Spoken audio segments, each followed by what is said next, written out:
Hai, balik lagi di Daily Mili. Kali ini saya mau masak yang cepet-cepet aja. Masakannya gampang dan ikutin aja. Ini sekarang saya lagi mau numis bawang bombay. Nah, ini ada bawang bombay dan bawang putih yang saya cincang. Sekarang saya masukkan tepung terigu. Ini kira-kira 4-5 sendok. Tergantung nanti kepekatan yang kalian mau. Intinya semakin pekat dia akan semakin solid gitu ya. Bentuknya jadi bisa dipotong-potong seperti kue, sebetulnya begitu kalau sudah dingin. Tapi kalau misalkan kalian pakai terigunya itu sedikit, tentunya ini akan lebih lumer gitu ya. Nah, saya mau bikin di sini yang cukup lumer, jadi nggak terlalu keras gitu.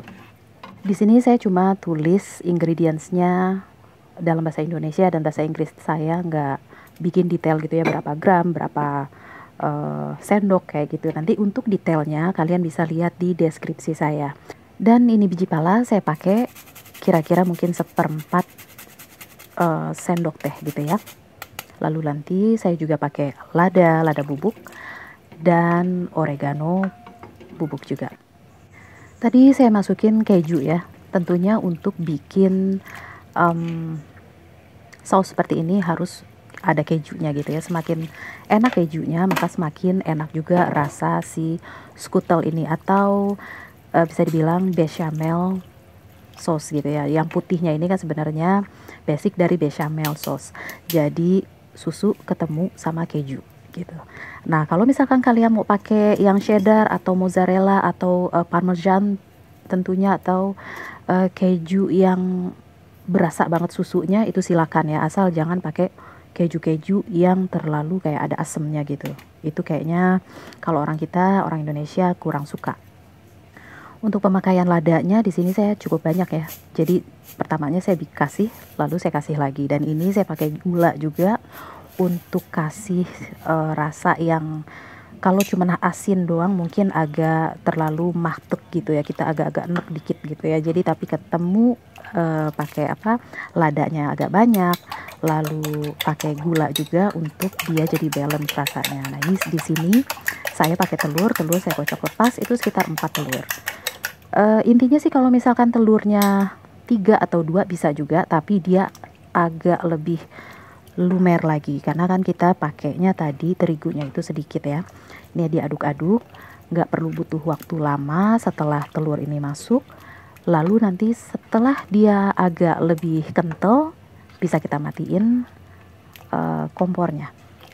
Oh ya, saya di sini juga udah masukin smoked beef ya, tapi saya lupa untuk liatin ketika saya masuk smoked beefnya.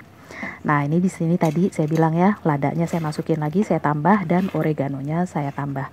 Karena kalau misalkan keju ketemu susu ketemu lagi oregano, itu rasanya akan lebih enak lagi. Di sebelah kiri itu saya pegang-pegang brokoli yang udah saya potong-potong gitu ya. Kebetulan brokolinya cuma sedikit.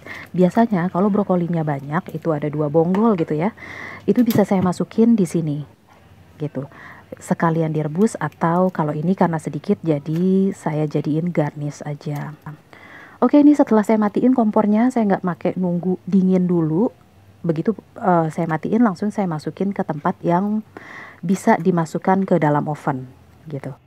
Dan di sini saya pakai 2 jenis pasta, yaitu makaroni dan jenis pasta rotini. Nah, kalau misalkan kalian mau pakai fettuccine, linguine, atau pappardelle, atau angel hair, itu yang kayak spaghetti tapi size-nya lebih kecil gitu ya, itu bisa aja. Atau mau pakai spaghettinya juga nggak apa-apa, pakai lasanyanya juga, lasanya yang lembaran gitu juga bisa juga, tapi namanya bakalan jadi lasanya. Nah, ini tadi brokolinya saya jadiin garnish di atasnya. Oke, ini setelah saya garnish sebentar, langsung masuk ke oven. Di oven saya kira-kira ngovennya itu sekitar 20 menit dengan suhu 180 derajat Celcius gitu. Karena oven saya kurang panas atasnya, jadi dia nggak ada efek burnnya gitu ya. Setelah keluar langsung saya torch. Dan ini saya mau siap-siap masukin ke oven. Kadang-kadang rasanya itu walaupun kalian misalkan pakai resep yang ada di di deskripsi saya, itu bisa aja rasanya akan beda. Tergantung keju yang kalian pakai, lalu tergantung dari tambahan protein yang kalian pakai. Misalkan kayak saya pakainya daging asap, kalau kalian pakainya daging cincang, sosis, ayam, atau kayak daging patty yang kalian cincang, itu saya kadang-kadang juga pakai itu.